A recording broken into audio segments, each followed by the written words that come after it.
Un appui par la prière derrière. Quoi d'autre? Authenticité, j'aime bien, merci. De la bienveillance. L'unité. Excellent. Maintenant, quel argument serait le plus pertinent pour faire qu'une personne passe des ténèbres à la lumière? Vous savez ce qu'on appelle la conversion, ce moment où nous sommes régénérés, où nous passons des ténèbres à la lumière. Quel bon argument est-ce qu'on pourrait donner aux gens pour que nos contemporains, peut-être nos collègues, nos voisins, puissent trouver Christ? Peut-être des miracles? Quoi d'autre? Une expérience? Expérimenter Christ, oui. Notre exemple, merci beaucoup. Où veux-tu passer ton éternité? Michel qui a posé cette question-là à une personne dans la rue cette semaine alors qu'il venait me rendre visite. Exactement. Où vas-tu passer ton éternité? Pourquoi je vous dis ça? Le lavage des pieds dans Jean chapitre 13 vient de se terminer. L'auteur Jean relate les paroles de Jésus qui les prévient que les disciples vont avoir un rôle dans le monde, une posture dans le monde. Et cette posture, ce rôle dans le monde est aussi la nôtre, d'être des lumières, d'être des témoins. Et pour préparer les disciples à ce rôle, pour préparer les disciples à cette posture, il parle de la croix et Jésus parle de la trahison à venir. Alors on va lire ensemble l'évangile de Jean, chapitre 13, et gardez bien en tête ces questions que je vous ai posées, quelle stratégie, quel trait de caractère, quel argument pertinent pour que Christ soit reçu dans les cœurs. Nous allons lire ensemble les paroles dans l'évangile de Jean, chapitre 13, on est à la page 699 à partir du verset 18. Jean 13, 18. Et on ira jusqu'au verset 34. La parole de Dieu. Je ne parle pas de vous tous. Je connais ce que j'ai choisi, mais il faut que l'écriture s'accomplisse. Celui qui mange le pain avec moi a levé son talon contre moi. Je vous le dis déjà maintenant, avant que cela n'arrive, afin que, lorsque cela arrivera, vous croyez que moi, je suis. Verset 20. En vérité, je vous le dis, celui qui reçoit, celui que j'aurai envoyé me reçoit. Et qui me reçoit aussi celui qui m'a envoyé. Après avoir dit ces paroles, Jésus fut profondément troublé, et il déclara solennellement, en vérité, je vous le dis, l'un de vous me trahira. Les disciples se regardaient les uns les autres sans savoir de qui il parlait. Un des disciples, celui que Jésus aimait, était à table à côté de Jésus. Simon-Pierre lui fit donc un signe de demander qui était celui dont Jésus parlait. Ce disciple se pencha vers Jésus et lui dit, Seigneur, qui est-ce? Jésus répondit, c'est celui à qui je donnerai le morceau que je vais tremper. Puis il trempa le morceau et le donna à Jésus, le donna à Judas, fils de Simon Iscariote. Verset 27. Dès que Judas eut pris le morceau, Satan entra en lui. Jésus lui dit, ce que tu fais, fais-le rapidement. Aucun de ceux qui étaient à table ne comprit pourquoi il lui disait cela. Comme Judas tenait la bourse, quelques-uns pensaient que Jésus lui disait « Achète ce dont nous avons besoin pour la fête » ou qu'il lui demandait de donner quelque chose aux pauvres. Après avoir pris le morceau, Judas sortit aussitôt. Il faisait nuit. Lorsque Judas sortit, Jésus dit « Maintenant, la gloire du Fils de l'homme a été révélée, et la gloire de Dieu a été révélée en lui. Si la gloire de Dieu a été révélée en lui, Dieu aussi révélera sa gloire en lui-même, et il la révélera très bientôt. Mes petits enfants, je suis avec vous encore un peu de temps. Vous me chercherez, et ce que j'ai dit aux Juifs, vous ne pouvez pas venir où je vais. Je vous le dis à vous aussi maintenant. Je vous donne un commandement nouveau. Aimez-vous les uns les autres, comme je vous ai aimé vous aussi. Aimez-vous les uns les autres. C'est à cela que tous reconnaîtront que vous êtes mes disciples. Si vous avez de l'amour les uns pour les autres. Jusque-là, la parole de Dieu. J'aimerais voir avec vous ce matin 3 caractéristiques, 3 traits de caractère d'un disciple en mission dans ce monde. 3 traits de caractère d'un disciple en mission dans ce monde pour que, comme le verset 20, et nous allons le relire, en fait je crois que le verset 20 sert de crochet à partir duquel nous allons pouvoir prendre 3 enseignements. C'est ces 3 caractéristiques. Ce verset 20 dans ce passage est central. Relisons-le ensemble. Le verset 20 nous dit « En vérité, je vous le dis, celui... » Je suis perdu. En vérité, je vous le dis, qui reçoit celui que j'aurai envoyé me reçoit moi, et celui qui reçoit celui qui m'a envoyé. Nous sommes envoyés dans le monde, et le fait que nous soyons envoyés peut permettre que Christ soit reçu dans les cœurs. Et aujourd'hui, alors que Jésus nous dit en vérité, ça veut dire attention, écoutez bien, c'est important. Attention, une vérité va arriver. Et je peux identifier dans ce passage 3 caractéristiques fondamentales, 3 traits de caractère du disciple que nous devons porter pour être en mission dans ce monde. Première caractéristique, c'est être sensible à l'amour de Christ. Nous voulons faire que le Père soit reçu dans les cœurs? Soyons sensibles à l'amour de Christ. Deuxièmement, vivre dans l'intégrité. Nous voulons faire que notre entourage, notre communauté reçoive le Père dans leur cœur? Vivons en intégrité. Troisième caractéristique, nous voulons faire que le Père soit reçu dans les cœurs. Christ nous dit vous êtes envoyés, et en étant envoyés, vous pouvez permettre à des gens d'être reçus, que le Père soit reçu dans le cœur. Troisième caractéristique, persévérer dans l'amour du prochain. Gros programme. Être sensible à l'amour de Christ, vivre dans l'intégrité et persévérer dans l'amour du prochain. Ça, c'est nous qui sommes en mission. Les 3 traits de caractère. Donc la première caractéristique, être sensible à l'amour de Christ. Nous voulons en effet que le Père soit reçu, n'est-ce pas? Nous voulons que le Père soit reçu. Et être sensible à l'amour de Christ est le premier trait de caractère. C'est ce qui fait la différence dans ce passage entre Judas et le reste des disciples. C'est ce qui fait toute la différence entre Judas et le reste des disciples. Rappelez-vous, les disciples sont dans la chambre haute. Et Jésus vient de choquer les disciples en donnant une serviette, alors que les disciples cherchent la médaille ou la coupe. Rappelez-vous, les disciples, ils débattent dans la chambre haute. C'est qui va être le premier? Et Jésus, il donne une serviette. Non. Le premier, c'est celui qui lave les pieds de l'autre. C'est celui qui s'abaisse. Et les disciples sont encore avec ces paroles qui résonnent dans leur cœur. Et la croix arrive dans 15 à 16 heures. Jésus est cloué sur cette croix. Le télos, l'accomplissement. Ensuite, le Saint-Esprit va être envoyé et le reste du monde est à conquérir. Mais le reste du monde, comme le verset 30 nous le dit, il est dans les ténèbres, dans la nuit.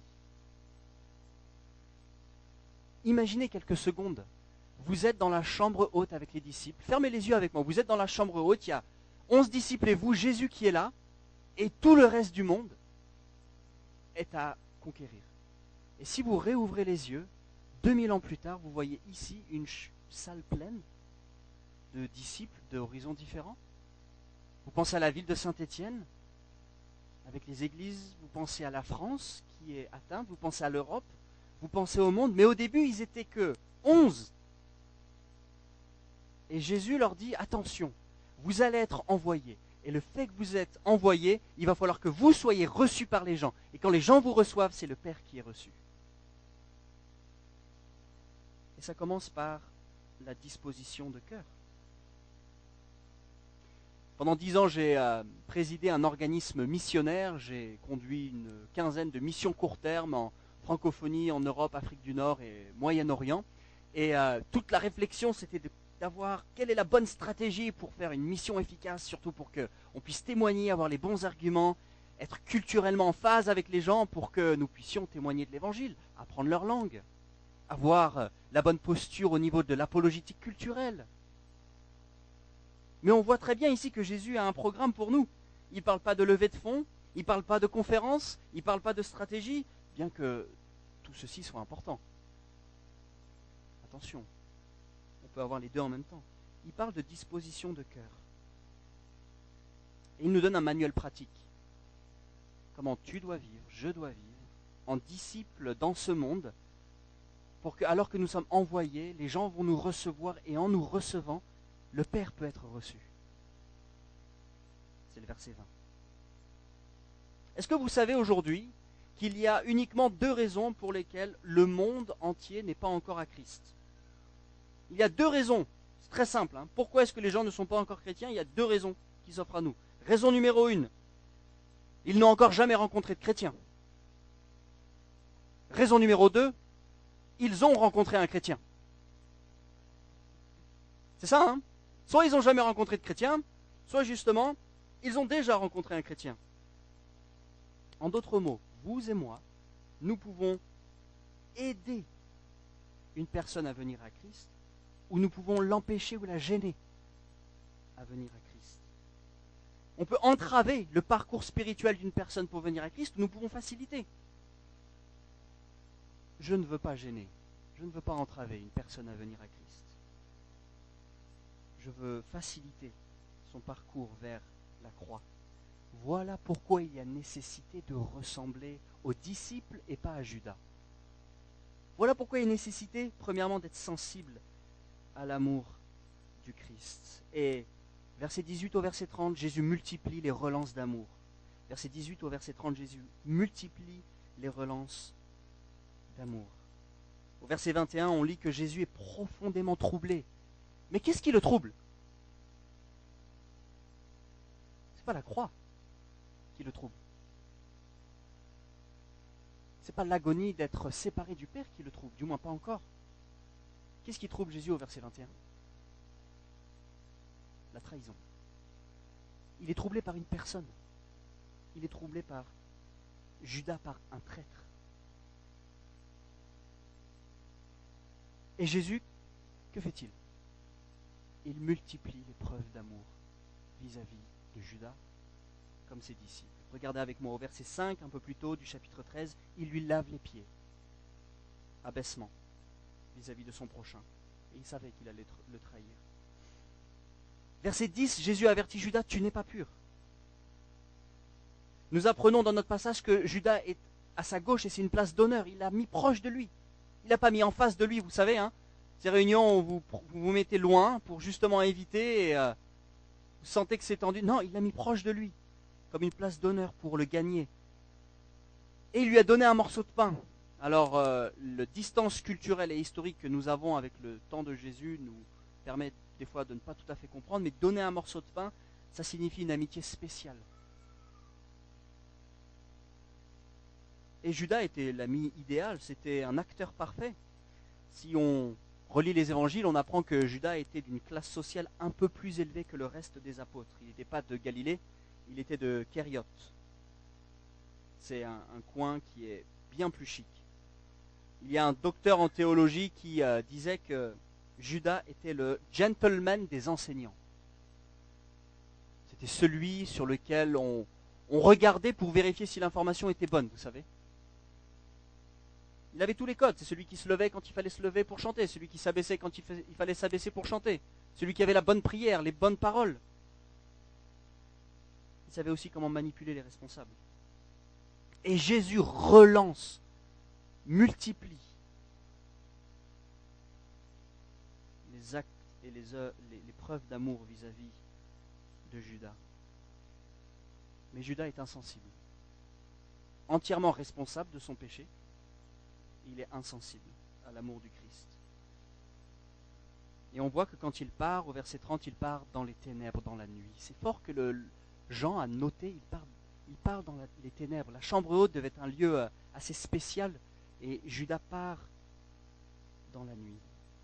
Et là, on voit une nette différence entre les disciples de Christ, qui certes sont des bras cassés, excusez-moi l'expression, qui certes sont égoïstes, qui cherchent à être le premier, on est d'accord, et Judas. Il y a une nette différence entre les disciples et Judas. Judas n'a pas de cœur de repentance. Judas n'a pas d'esprit brisé. Il a un cœur qui ne se laisse pas reprendre malgré Jésus qui multiplie les relances. Et on est dans cette lecture où on voit la souveraineté de Dieu qui s'applique, alors que Jésus dit, il faut que l'écriture s'accomplisse. Dans sa souveraineté, Dieu savait très bien qu'une personne allait trahir Jésus, et ça se manifeste par Judas. C'était entre guillemets inévitable parce que Dieu n'est jamais surpris de quoi que ce soit sur cette terre. le moindre atome du début de la création du monde jusqu'à la fin de la création du monde, Dieu est au contrôle. Il n'est pas dans les lieux célestes en train de se dire qu'est-ce qui se passe, il sait tout ce qui se passe, notre Dieu. Il est souverain. Donc oui, il y a la souveraineté de Dieu, il fallait que ça s'accomplisse, mais en même temps, il y a une autre vérité, c'est que Judas est responsable. Et c'est vrai que nous, c'est comme les deux rails d'un train, on se dit, mais en fait, on doit garder la souveraineté de Dieu et la responsabilité humaine bien distinctes et séparées, entièrement vraies. Parce que si on les rapproche, on se dit, ouais, mais en fait, ça marche pas parce que la souveraineté de Dieu fait que les gens ne sont pas responsables. Ou si les gens sont responsables, bah, ça fait que Dieu n'est pas souverain, Dieu ne sait pas toute chose. Mais ici, les deux jouent et on doit l'accepter et croire que l'écriture doit s'accomplir. Et à la fois, Judas est entièrement responsable. Il est entièrement responsable d'être rebelle à l'amour de Christ. Nous voulons que le Père soit reçu. Comment ? Être sensible à l'amour de Christ. Les disciples ont pris un autre chemin que Judas. Et ils ont dit, nous allons être sensibles à ce que Dieu nous relance chaque jour. Quelle relance est-ce que Jésus fait-il vis-à-vis de ta vie dans ton église, cette église, vis-à-vis de ton frère ou de ta sœur, vis-à-vis de la grâce qui est en Christ? Où est-ce que tu vois, ou je vois dans mon cœur des zones d'ombre, de résistance, de rébellion, où je ne veux pas du tout me laisser façonner, modeler par l'amour de Christ?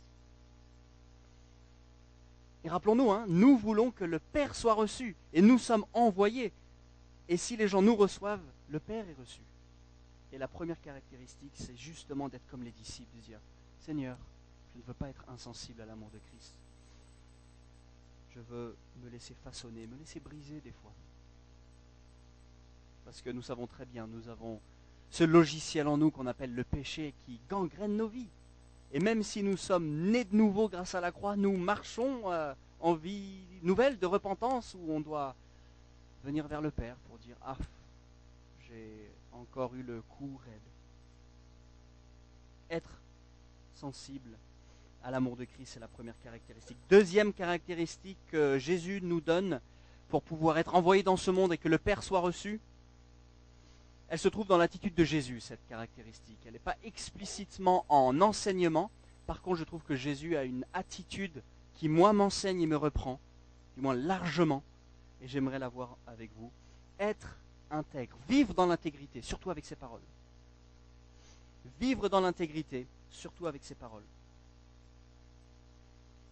Jésus nous montre en quoi c'est important par son interaction avec ses disciples dans la trahison de Judas.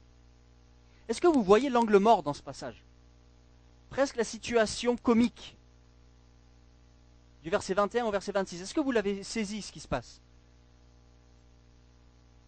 Les disciples ne comprennent absolument pas de qui il est question. Ils sont perdus. Il y a un traître parmi nous. Verset 22. Les disciples se regardaient les uns les autres sans savoir de qui ils parlaient. Verset 26. Ce disciple se pencha vers Jésus. Seigneur, qui est-ce? Verset 29. Aucun de ceux qui étaient à table ne comprit pourquoi il disait cela. Comme Judas tenait la bourse, quelques-uns pensaient que Jésus lui disait « Achète ce dont nous avons besoin pour la fête » ou qu'il lui demandait de donner quelque chose aux pauvres. En fait, le mystère est total. À 3 reprises, les disciples montrent que dans l'interaction de la trahison, un des leurs. Mais qu'est-ce qui se passe? Tu as envie de sauter dans la page 696, rentrer dans la chambre de dire « Eh oh, c'est pas logique, c'est Judas !» Tu as envie de leur dire « C'est quand même plutôt clair, non ?» Mais ils ont un angle mort. Et moi, j'aimerais juste m'arrêter avec vous quelques instants sur la raison pour laquelle ils ont cet angle mort. La raison pour laquelle il y a un flou. La raison pour laquelle ils ne comprennent pas.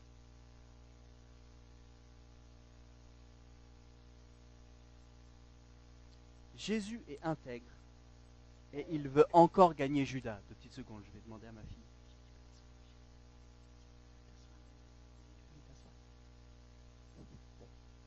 Ça vous dérange pas si je la garde?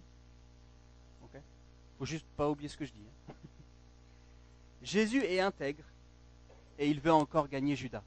En fait, la raison pour laquelle Jésus montre le flou, et garde un flou, c'est qu'il est intègre, et il veut gagner Judas. Est-ce que vous voyez l'art de l'intégrité de Jésus, des versets 21 à 26? L'intégrité de Jésus, des versets 21 à 26. Les disciples ont vécu 3 années avec Jésus. 3 années. Ils se connaissent par cœur. Ils se connaissent par cœur. Dans la chambre haute, il n'y avait pourtant aucune suspicion sur Judas. Aucune calomnie et aucune insinuation.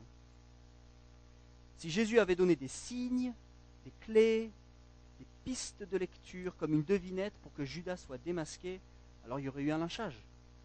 Mais Jésus n'a laissé aucune piste, suspicion, pour que les disciples construisent la devinette pour trouver Judas. Ils se connaissent par cœur. Ils auraient pu interpréter un langage non verbal, n'est-ce pas? Ça s'interprète très facilement. Hein. Dans vos familles, vous savez très bien qui, quand il fait ça veut dire, ah, il y a un souci là. J'avais entendu parler d'une histoire dans une église où il y avait des anciens qui avaient une moyenne d'âge de 90 ans, ils ne voulaient pas laisser la place, et un jeune vient, qui allait être futur ancien, et il propose à l'ordre du jour une idée par rapport à la vie d'église. Et donc le maître de la réunion commence à proposer, on va pouvoir aborder ça, et le responsable des anciens fronce le sourcil, et tout le monde comprend qu'il ne faut pas aborder ce sujet-là, et tout le monde passe au point suivant. On interprète très facilement un langage corporel, n'est-ce pas? Un bruit de gorge, Là, j'ai l'impression d'être content d'être avec vous. Non, absolument pas. Vous comprenez un peu? En fait, Jésus n'a rien laissé transparaître. Il a été intègre dans sa parole. Son langage non verbal n'a pas laissé passer de malaise. Il ne laisse aucune place au soupçon. Pas de médisance, pas de calomnie. Pourquoi? Jésus est intègre. Il veut encore l'atteindre par l'amour. Et nous vivons tous à mettre les pieds dans le plat, n'est-ce pas? Ne pas vivre en intégrité, à laisser passer des bruits de couloir. Ils sont 11 depuis 3 ans, il n'y a aucun bruit de couloir. Que Jésus qui peut faire ça. Nous pouvons ruiner, détruire la réputation de quelqu'un avec un seul mot. Le mot « mais ». Oh, c'est un frère chouette, hein, mais... Et tout le monde dit « mais quoi ?» Oh, il est top, il fait plein de choses. Mais quoi? Si tu savais ce que je sais sur cette personne, l'insinuation, tu sais quoi? En fait, l'insinuation, c'est quand tu dis quelque chose qui mène les gens à croire quelque chose de faux. C'est encourager les gens à tirer de mauvaises conclusions. En fait, on fournit le matériel de construction et nous laissons les gens construire le mensonge eux-mêmes, le péché de l'insinuation. Est-ce que Jésus fait ça? Jésus laisse place à aucune insinuation. Et les disciples sont par conséquent dans le flou. Et la Bible parle de l'utilisation de la langue. Je vais citer quelques passages. « Éternel, mets une garde à ma bouche. Veille sur la parole de mes lèvres. » Psaume 141, verset 3. Proverbe 4, 24. « Écarte de ta bouche la fausseté. Éloigne de mes lèvres les détours. » Proverbe 13, verset 3. « Celui qui veille sur sa bouche garde son âme. » Alors, conclusion. L'utilisation de la langue. Colossiens 3.8. « Mais maintenant, renoncez à toutes ces choses, la colère, l'animosité, la méchanceté, la calomnie, aux paroles déshonnêtes qui pourraient sortir de votre bouche. » Jacques nous parle un peu plus de l'utilisation de la langue, à quel point la langue est indomptable, n'est-ce pas? C'est pas quelque chose dans lequel on se dit cet après-midi, allez c'est bon, j'arrête. La langue, elle est indomptable, personne ne peut la contrôler. Éphésiens 4, 29 nous dit qu'il sorte de votre bouche aucune parole mauvaise, mais s'il y a lieu, quelques bonnes paroles qui servent à l'édification et communiquent une grâce à ceux qui l'entendent. Frères et sœurs, nous voulons être reçus par le monde et que par conséquent le Père soit reçu. Soyons comme Jésus, vivons dans l'intégrité avec notre bouche. attention à ce que nous disons.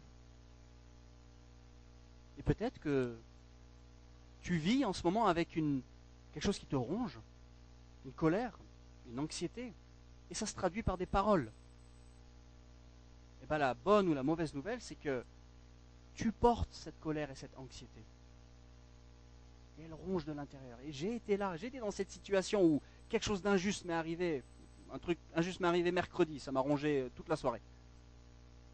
Ah, et je trouvais ça, mais c'est pas normal. On m'a menti, on m'a fait croire, et il y a quelque chose qui se cache. Pourquoi, Seigneur? Et au bout du compte, je dis, mais en fait, c'est moi qui est en train d'être rongé. La personne, ça lui va très très bien. Elle est passée à autre chose. Seigneur, je veux vivre par amour. Je veux marcher. Et c'est pas moi qui connais les secrets du couloir du paradis, c'est toi. Et je veux te faire confiance.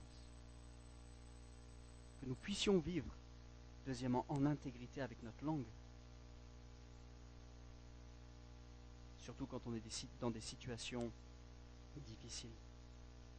Troisième trait de caractère, un témoin qui persévère dans l'amour de Christ. On a vu qu'il fallait être sensible à l'amour du Christ, comme les disciples l'étaient, pas comme Judas. On a vu que Jésus a parlé, ou pas parlé, de la bonne manière. Qu'est-ce que c'est dur? Il a été intègre avec sa langue, il n'a laissé aucune place aux insinuations, il a juste voulu relancer.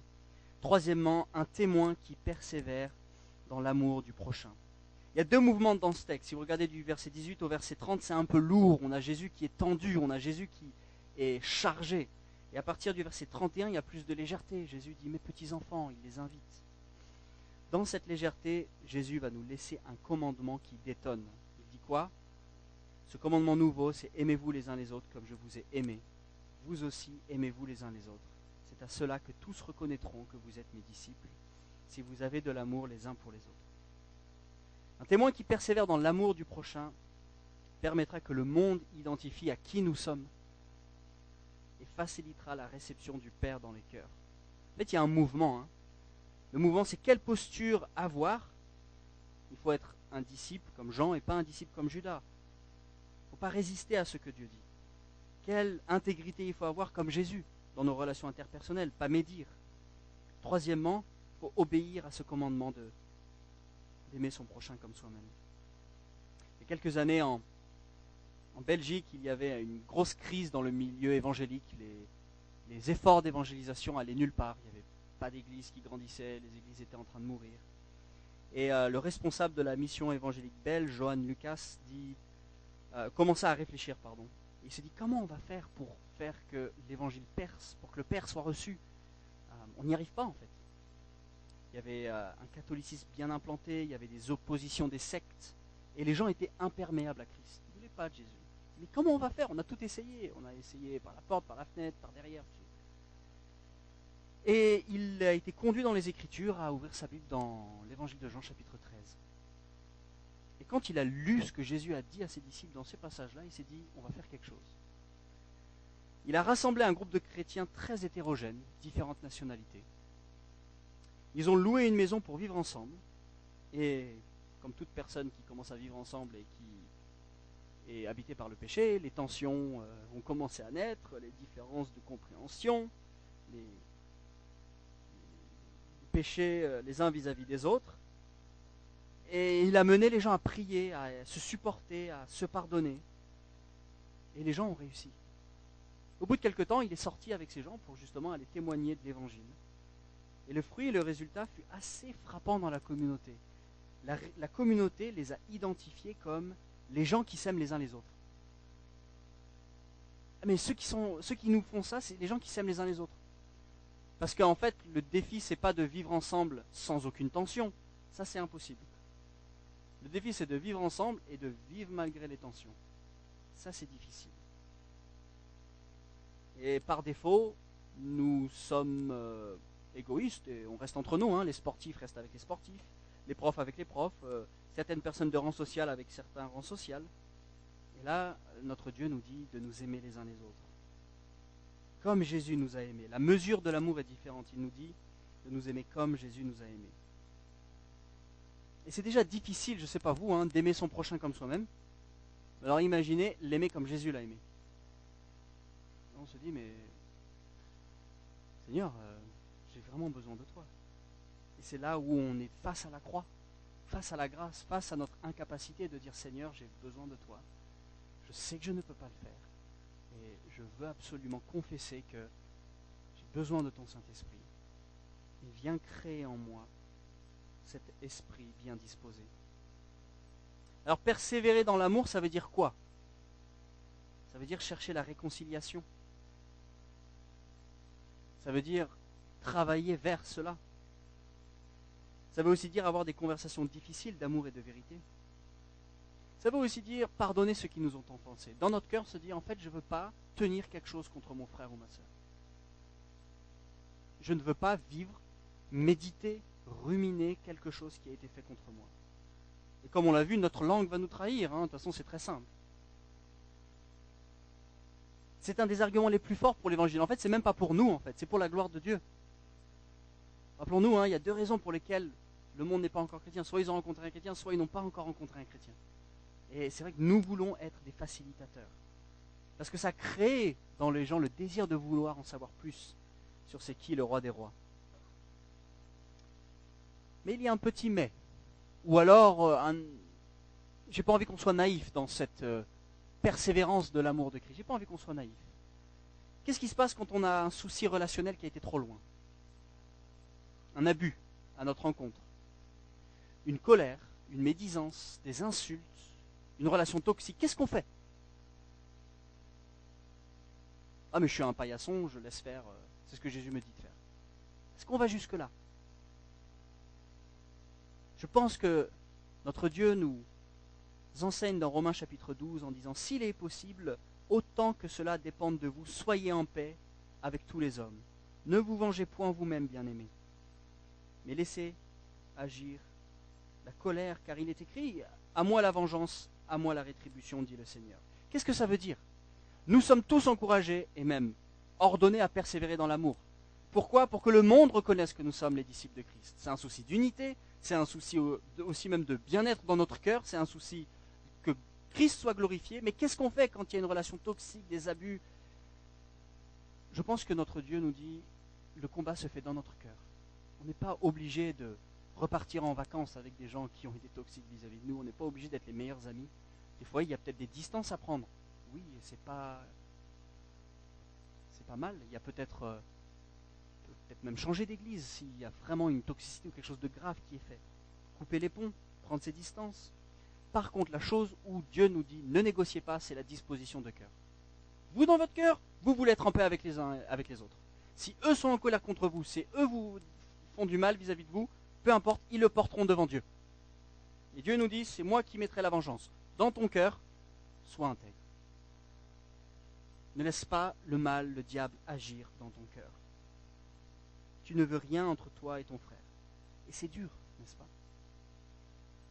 Mais on n'est pas appelé à être un paillasson. On n'est pas appelé à chercher la vengeance.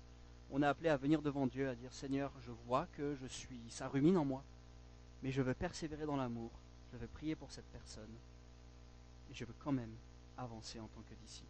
Pourquoi? Parce que nous voulons que Christ soit reçu dans les cœurs. Nous voulons que la bonne nouvelle soit manifeste. Nous voulons servir l'autre. Rappelez-vous la question de début. Imaginez, nous partons en mission. Quelle stratégie metterions-nous en place? Quel trait de caractère? Quel argument? L'argument, il est là. L'amour les uns pour les autres. C'est par cet amour-là qu'on va reconnaître que nous sommes ses disciples. Ça, c'est un argument fort. Quel trait de caractère? Trait de caractère de ne pas être insensible à l'amour de Christ, de vivre en intégrité avec notre langue, et dernièrement, d'aimer et de persévérer dans l'amour du prochain. Quelle stratégie? Alors là, on peut aller dans tous les sens, il y a plein de stratégies. Et je pense que la liste là n'est pas complète, on doit aussi faire preuve de parler de l'évangile. Je pense qu'on doit dire l'évangile pour qu'il soit compris. Les gens ne peuvent pas tomber sur l'évangile ou deviner l'évangile s'il n'est pas dit. Vous connaissez peut-être cette histoire d'un employé qui essayait de parler de l'évangile à son collègue et il essaye de tous les sens et au bout de 4-5 ans, il se dit « Allez, je vais parler de l'évangile ». Et puis il arrive de manière très timide à la machine à café et il tâtonne un peu et il dit « En fait, je voulais te dire que depuis quelques années, je veux m'approcher de toi pour te partager quelque chose qui m'est cher ». Le collègue, le gars dit « Ah bon, je t'écoute ?»« Oui, tu vois, en fait, j'ai quelque chose qui m'encourage dans mes journées, des choses que je lis qui me permettent d'avoir la joie. D'accord? J'ai la paix grâce à ça et je vis bien, je suis heureux. Et son collègue l'arrête et dit je sais. On dit ah bon? Le gars il s'est dit mais j'ai même pas besoin de parler, c'est trop bien. Il a découvert que c'était l'évangile. Il lui dit t'es bouddhiste. Vous voyez, si on ne dit pas l'évangile, les gens ne peuvent pas trouver l'évangile. Vous connaissez peut-être cette maxime, témoigne de l'évangile et si possible utilise des mots. Non, en fait, l'évangile c'est des mots, c'est le kérigme, il faut que ce soit dit. Donc même si nous sommes appelés à adopter une posture de cœur, au bout d'un moment, oui, on doit partager l'évangile. C'est comme ça que les gens vont aussi faire écho au message. Mais ce qui est sûr, c'est que nous sommes envoyés. S'aimer les uns les autres, vivre en intégrité. Peut-être notre semaine va être différente, peut-être notre semaine va être plus difficile avec ces enseignements, peut-être notre vie va prendre une trajectoire différente. Toujours est-il, notre Dieu plein de grâce est là pour nous récupérer et nous enseigner jour après jour. Que le Seigneur puisse faire de nous, de cette église de la Terrasse ou à Yssingeau, notre implantation, des disciples envoyés qui veulent faciliter la réception du Père dans le cœur de nos contemporains, parce qu'il en va de sa gloire. Que le Seigneur vous bénisse. Je vais prier et laisser un temps de réflexion, après quoi nous allons, comme à l'accoutumée, finir par la scène. Nous voulons finir par le repas du Seigneur. Prions ensemble.